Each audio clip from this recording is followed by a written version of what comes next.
Ratu Elizabeth II atau Elizabeth Alexandra Mary dulunya Ratu Monarki Konstitusional dari 16 negara berdaulat yang dikenal sebagai alam persemakmuran dan teritori beserta dependensinya, serta ketua dari 54 anggota negara-negara persemakmuran sejak penobatannya pada tahun 1952 sampai kematiannya pada tahun 2022. Ratu Elizabeth yang Agung juga merupakan Gubernur Agung Gereja Inggris.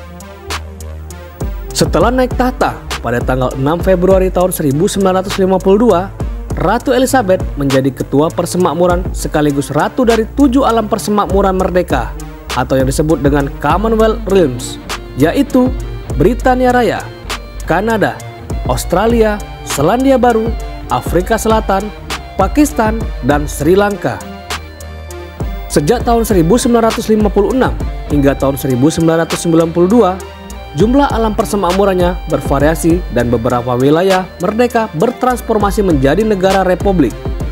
Saat ini, selain 4 negara pertama yang disebut di atas, Elizabeth juga merupakan Ratu dari Jamaika, Bahama, Grenada, Papua Nugini, Kepulauan Solomon, Tuvalu, Saint Lucia, Saint Vincent dan Grenadines, Belize, Antigua dan Barbuda, serta Saint Kitts dan Nevis. Masa pemerintahannya selama 70 tahun merupakan masa pemerintahan terlama dalam sejarah monarki Britania Raya, serta pemimpin monarki kedua di dunia dengan masa kekuasaan terlama melampaui masa pemerintahan nenek buyutnya, yaitu Ratu Victoria, yang memerintah selama 63 tahun. Dia merupakan pemimpin monarki Britania Raya paling berpengaruh dalam 150 tahun terakhir. Elizabeth lahir di London dan menempuh pendidikan secara privat. Ayahnya naik tahta menjadi George ke-6 pada tahun 1936 setelah pamannya Edward ke-8 melepaskan tahtanya. Dan secara tidak terduga, Elizabeth menjadi penerus tahta berikutnya.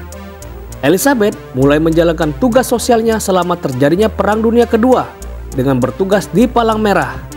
Pada tahun 1947, ia menikah dengan Pangeran Philips yang merupakan Adipati Edinburgh dan kemudian dikaruniai 4 orang anak, yaitu Charles, Anne, Andrew, dan Edward.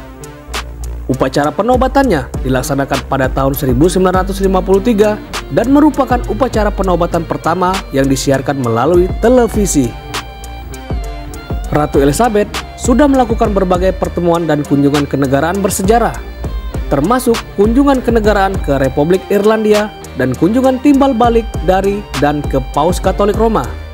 Ratu Elizabeth juga telah menjadi saksi hidup atas berbagai perubahan besar yang terjadi dalam konstitusi alam persemakmurannya, seperti devolusi di Britania Raya dan pemisahan konstitusi Kanada. Sedangkan secara personal, Ratu juga telah menyaksikan berbagai peristiwa penting yang terjadi dalam monarkinya, termasuk kelahiran dan pernikahan anak serta cucunya, upacara penobatan Pangeran Wales, dan perayaan Jubileum perak, emas, dan berlian Ratu pada tahun 1977, tahun 2002, dan tahun 2012. Berbagai peristiwa bersejarah juga terjadi selama masa pemerintahan Ratu Elizabeth baik di Britania Raya dan alam persemakmurannya, bahkan seluruh dunia. Di antaranya peristiwa Perang Dingin, pembubaran Uni Soviet, The Troubles di Irlandia Utara, Perang Falkland, dimulainya era teknologi dan internet, Perang Afghanistan, peristiwa 11 September, dan era modern. Di masa kekuasaannya pula, sudah terdapat 15 kali pergantian Perdana Menteri Britania Raya, 14 kali pergantian Presiden Amerika Serikat, serta 11 kali pergantian pemimpin Uni Soviet dan Presiden Rusia. Ada juga saat-saat duka yang dilaluinya, termasuk kematian ayahandanya pada usia 56 tahun, pembunuhan paman Pangeran Philips, kehancuran rumah tangga putra-putrinya pada tahun 1992, kematian menantunya Diana Putri Wales pada tahun 1997, serta kematian ibu dan adiknya pada tahun 2002. Ratu Elizabeth dan keluarga kerajaannya seringkali menerima berbagai kritikan dan kecaman dari media massa dan tokoh-tokoh pro-republik. Namun, popularitas pribadi dan dukungan yang mengalir untuk kerajaan tetap tinggi.